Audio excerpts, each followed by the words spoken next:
అపోస్తలుడైన పౌలు గారు యొక్క ముఖ్య ఉద్దేశము ప్రతి మనుషుని కూడా యేసు ప్రభు ముందు ప్రభుని ఎదుర్కోవటానికి వెళ్ళినప్పుడు, అలానే సంఘంలో ఉన్నప్పుడు, సంఘ ఎదుగుదలలో సంఘంలో భాగమై ఉన్నప్పుడు ఆయనకు ముఖ్య ఉద్దేశము ప్రతి విశ్వాసి కూడా క్రీస్తు ముందు సంపూర్ణుడిగా, ఎదిగిన వ్యక్తిగా, పరిపక్వత చెందిన వ్యక్తిగా, సంపూర్ణుడిగా ఉండాలి. చాలామంది ఏమనుకుంటారు అంటే, రక్షణ పొందాము, బాప్తిజం తీసుకున్నాము, ఇంకా అంతే. బైబిల్ గ్రంథము దాంతో ఏకీభవించట్లేదు. బైబిల్ గ్రంథం ఏం చెబుతుంది అంటే, రక్షణ పొందిన ప్రతి వ్యక్తి అతనికి 3 మెట్లు ఉన్నాయి. 3 మెట్లు. మానవ జీవితంలో బాల్య వయస్సు, యవన వయస్సు, అటు తర్వాత ఎదిగిన వయస్సు. ఎలాగైతే 3 వయస్సులు 3 సమయాలు ప్రతి జీవితంలో ఉంటాయో, అలాగే విశ్వాస జీవితం కూడా బాల్యము నుండి ఎదిగి, అనగా ఆత్మీయమైన బాల్యము నుండి ఎదిగి, అటు తర్వాత బలవంతుడిగా, అంటే పరిపక్వత, మెచ్యూర్ చెందిన ఎదిగిన విశ్వాస స్థితిలోకి వచ్చి, 3వ మెట్టు ఏంటంటే వేరే వారిని నడిపించే స్థితి.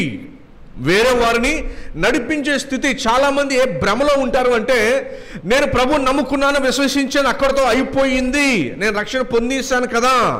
ఇది మొదటి మెట్టు. ఇది మొదటి మెట్టు. రెండవ మెట్టు ఏంటంటే ఆధ్యాత్మికమైన పరిపక్వత, మెచ్యూరిటీ, ఎదిగిన. యోహాను గారు ఇది అంటున్నారు, మీరు చిన్నపిల్లలు ఉన్నారు అంటే అప్పుడే రక్షణ పొందిన వారు, రక్షణ పొందిన తొలినాళ్ళు కేవలం ఒక విశ్వాసి స్థాయిలో ఉన్నవారు. అయితే ప్రతి విశ్వాసి కూడా నెక్స్ట్ మెట్టు ఎక్కాలని బైబిల్ చెప్తుంది. ఆ నెక్స్ట్ మెట్టు ఏంటంటే ఎదిగిన విశ్వాసి. చూడండి, చిన్నపిల్లలకి అన్నీ చెప్పాలి, తినిపించాలి, బట్టలు వేయాలి, స్నానం చేయించాలి. అయితే పెద్దవారు అయిన తర్వాత వారికి వారే పనులు చేసుకుంటారు. ఉద్యోగానికి వెళ్ళాలని ఎవరికి చెప్పనవసరం లేదు, ఆహారం తినాలని చెప్పనవసరం లేదు.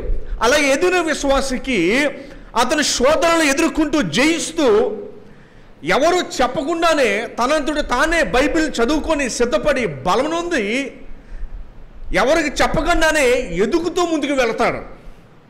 3వ స్థితి ఏంటంటే ఇతరులు నడిపించే స్థితిలోకి వస్తాడు. 3 ఉన్నాయి. 3 మీరు ఎందులో ఉన్నారో ఇప్పుడు చెక్ చేసుకోండి. 3 మేము ఎందులో ఉన్నాం? మేము జస్ట్ విశ్వాస స్థితిలో ఉన్నామా? విశ్వాస స్థితిలో ఉండిపోవడానికి దేవుడు మనం రక్షించుకోలేదు. చాలామంది విశ్వాసులు మొదటి మెట్లోనే ఉండిపోయారు. అలా ఉండకూడదు. మీరు అట్లాగా ఉన్నట్టయితే ఖచ్చితంగా మిమ్మల్ని మీరు ఆత్మ పరిశీలన చేసుకోవాలి, ఆత్మ పరీక్ష చేసుకోవాలి.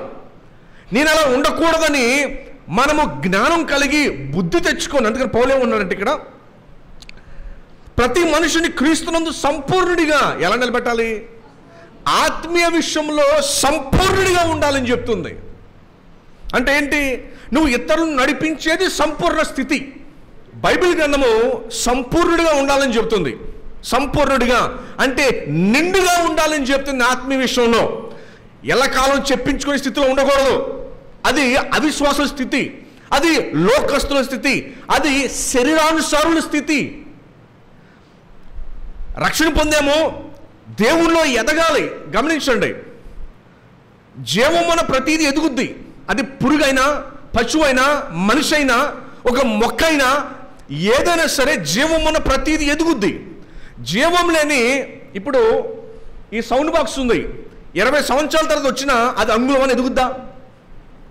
అదే మీరు మీ ఇంట్లో ఒక చిన్న మొక్కను పాతండి, 2 నెలలకి అది సైజు పెరుగుద్ది, అది పెరిగి పెద్ద చెట్టు అవుతుంది.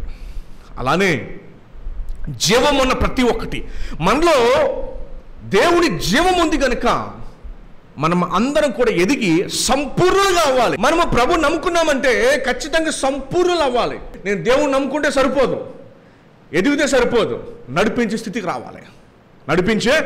స్థితికి రావాలి. సో అంచేత మొదటి స్థితిలో ఉండే సరిపెట్టుకున్నారనుకోండి, మీలో జీవం లేనట్టు. రాయి ఎదుగుద్దా? ఎన్ని సంవత్సరాలైనా ఆ మూల రాయి, ఒక రాయి బండరాయి ఉంటే అలానే ఉంటుంది. ఎందుకంటే అందులో జీవం లేదు కాబట్టి. జీవం అన్న మీలో జీవాన్ని పెట్టాడు దేవుడు. మనలో రక్షణ పొందినాడే జీవాన్ని పెట్టాడు. జీవం మన ప్రతి ఒక్కరు ఎదుగుతారు, ప్రతి ఒక్కరు ఎదుగుతారు, ఎదగాలి. మొదటి మెట్టు ఏంటి? విశ్వాసి మెట్టు. రెండో మెట్టు ఏంటి? ఎదుగుతున్న మెట్టు. మూడో మెట్టు సంపూర్ణుడు. మూడో మెట్టు ఏంటండి? సో మనం ఏ స్థితికి రావాలి? సంపూర్ణ స్థితికి రావాలి. అంటే నడిపించే స్థితికి, స్థానానికి మనం రావాలి. ప్రతి మనుషుని కూడా క్రీస్తు ముందు ఎలా నిలబెట్టాలనుకుంటున్నాడు? మరి మీరు అసంపూర్ణులుగా మిగిలిపోతారా? అసంపూర్ణులుగా మిగిలిపోతారా?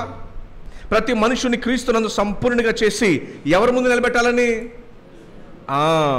రేపొద్దున ప్రభు ముందు మీరు నిలబడేటప్పుడు సంపూర్ణులుగా మీరు నిలబడాలి. అంతే తప్ప అసంపూర్ణులుగా మొదటి మెట్లోను రెండో మెట్లోను మీరు ఉండకూడదు. మూడో మెట్లకు రావాలి. మూడో మెట్టు అనగా నడిపించే స్థానానికి మీరు రావాలి. సంఘంలో ఇద్దరు ముగ్గురి ఆత్మీయంగా ఎదుగుతో సరిపోదు. చూడండి, సమస్త విధమైన జ్ఞానముతో మేము ప్రతి మనుషునికి అంటున్నాడు. ఏమన్నాడు? ప్రతి ఇంట్లో ఉన్న ప్రతి మనిషి, ప్రతి కుటుంబ సభ్యుడు, ప్రతి విశ్వాసి కూడా సంపూర్ణుడు కావాలి. ప్రతి మనుషుడికి ఏం చెప్తున్నాడంట? బుద్ధి చెప్తున్నాడు. ప్రతి మనుషునికి బోధిస్తున్నాడు. అలానే ఆయనను ప్రకటిస్తున్నాము. ప్రభు ముందు సంపూర్ణులు కావాలి, సంపూర్ణత కలిగి జీవించాలి. అంతే తప్ప అరక కొరకగా మనము జీవించుకోవడం.